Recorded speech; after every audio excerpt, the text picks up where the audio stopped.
Welcome to Stockholm, Professor Shiller, and congratulations. Thank you. My pleasure. What is behavioral finance and why do we need it? Well, the word behavioral refers to human behavior as described by social sciences generally. We have many we have, beyond economics, we have psychology, sociology, anthropology, political science. We could add history as a social science. These are all different perspectives. Recently, I think that a good number of academics in economics have thought that we need the perspective of these other disciplines. Or I should add neuroscience. We're learning a lot about human nature, and that has to affect economics and finance. Otherwise, we're not keeping up with the greater enlightenment that is now possible. But this is a bit controversial, isn't it, to just say that economics is one of all these many social sciences, because often economics is portrayed as higher in some sense and more scientific and more rigorous. Isn't that right? Economists think that it's higher and more rigorous. Yeah. One of the funny things I think that universities have become more compartmentalized over the last century or century and a half. They're divided up into schools and departments. And I think that that's a good thing overall because it allows for more effective research that gets to the frontier. But the problem is that if people aren't generalists, at least in some measure, they can become idiots of a sort. Maybe that's too strong a word, but that people want to be on cutting-edge frontier research, and so they don't have time to think about anything else. They get focused in on one specialty. Now, I think that works better for the physical sciences than for economics. It can and does work for economics as well. But I think that there's a lot of progress can be made by bringing the different perspectives back together.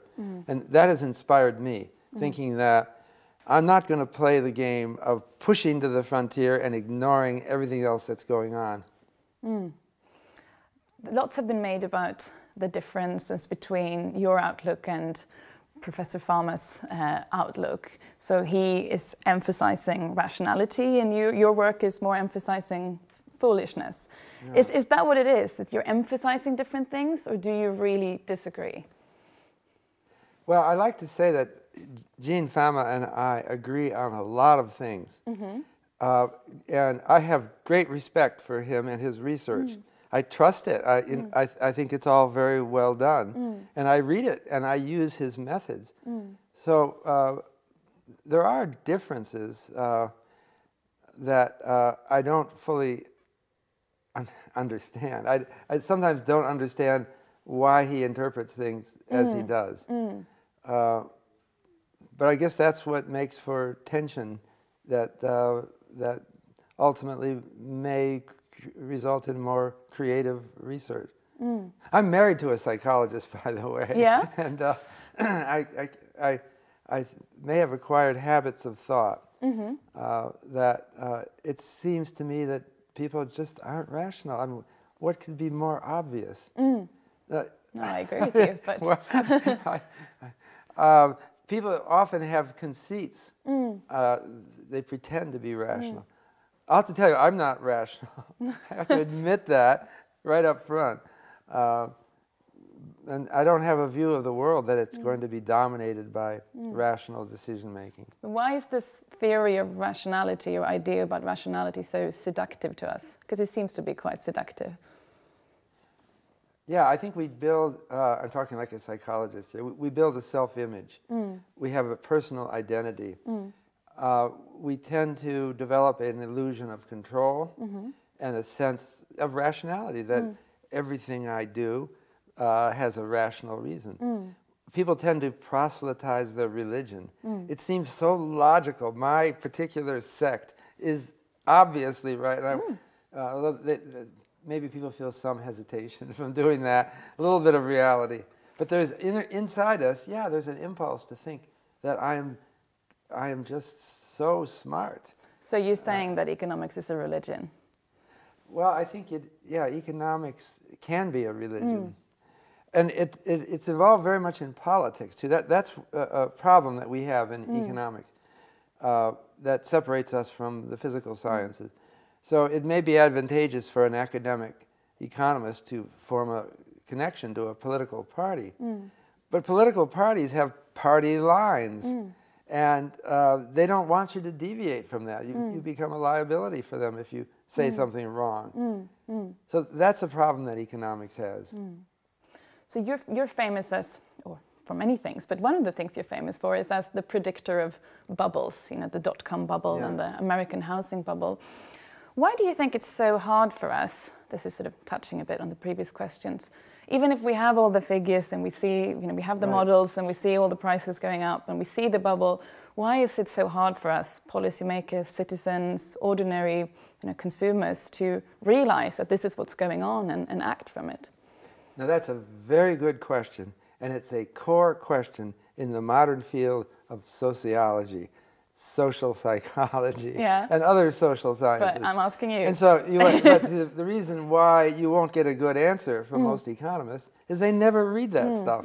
Or if they do read it, they think this is something I don't need to know. So they're not capable of articulating it. But part of the answer to your question goes way back to Emil Durkheim, a great sociologist of the 19th century. He referred to what he called a collective consciousness, that we talk to each other and we generate a sense of the world through our casual talk, which is shared by everyone in a particular culture. Later, a French sociologist, Maurice Halbwachs, wrote about a collective memory. You were saying we all know the facts. No, we don't. We don't. We don't know the facts. Because our memory is selective. We only know the facts that are current, that people talk about. And as regards the housing bubble, well, there are many bubbles, including in Sweden nowadays. Yeah. Oh, you think it's a housing bubble? Interesting, yeah? Well, I think so. Many people think so. I shouldn't be commenting on your housing bubble, maybe. Well, it's not mine. But the thing is that when I started working on housing research 30 years ago, there were no good price indexes. And there was no long historical price series. So what has housing done as an investment? Nobody knew, no idea. Can you believe that? There was no country in the world, say 30 or 40 years ago, that had a nice long 100-year price series of home prices. Nobody knew. You might think, what is going on? We have so many distinguished economists and scientists, but they only research in certain directions. The economists love the stock market. There are thousands of papers published on the stock market, but very few about the housing market. There's a little bit of status. Now, I can't explain this, but if you want to be a high-status economist, you study the stock market. The housing market is for people who don't make it to the top universities or the top pinnacles of academic achievement. I can't fathom that, but it's true. Maybe it's changing a bit. So people don't research it because it's not glamorous and exciting enough. And so they don't even know what's going on. But maybe something has changed now when we have realized, I mean, the huge effect the housing market can have even on the stock market and on the economy. Yeah. It's changing, but it's not altogether to the good, because there's so much more awareness of home prices now than there used to be, that I think creates a speculative attitude that generates more bubbles. You mean an awareness among ordinary citizens? Right. Yeah. So when I visited Brazil 5 years ago, I came in, I asked people, I was an economist, I asked them, how are home prices doing in Brazil? And I got a blank answer. I don't know. And I said, well, what do the price indices say? And they said, there are no price indices for homes in Brazil. So I come back earlier this year to Brazil again. Now what do I hear? Big housing bubble going, or boom, they didn't call it a bubble, going on in the major cities. And then they were showing me this price. Now there's a FIPE ZAP index, and everyone's talking about it. So something changed in just 5 years in Brazil. And I think it's a cultural change. So economists have to learn to think more like sociologists or social psychologists. because what's happening is not understandable just in terms of what the central bank did or what interest rates are. It has something to do with changing culture.